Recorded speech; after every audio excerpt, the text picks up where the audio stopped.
Hi everyone, welcome to HeyGen's May Recap. Okay, so we shipped a lot, like 18 features in 1 month a lot. Let's start with Hyperframes. If you haven't seen this one yet, it's honestly wild. Your agent writes plain HTML and that HTML turns into a video. And in May, it leveled up in major ways. We launched the community hub where people publish and remix each other's work. We shipped HTML in Canvas, unlocking motion graphics you couldn't pull off before. We added a texture and shader catalog, all installable with one command. Additionally, there's now a live inspector to tweak compositions in real time, just like a real editor.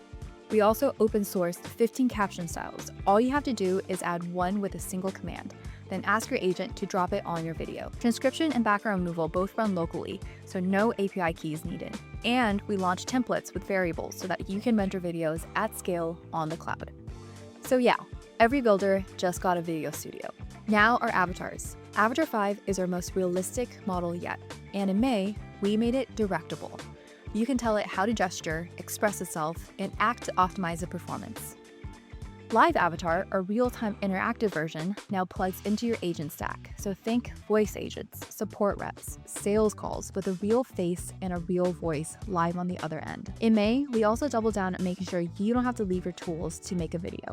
HeyGen is now in Superhuman for video and email, in Canva for video and design, in Codex for video in your IDE, in Lovable for video inside the app's vibe code, and we hooked in Hermes agent from news research so open source AI agents can shoot their own videos now.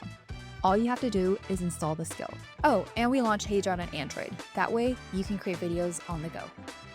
And last but not least, we rolled out new credit-based pricing to give you more access to HeyGen with monthly rollovers. That's it for May, but we'll see you next month.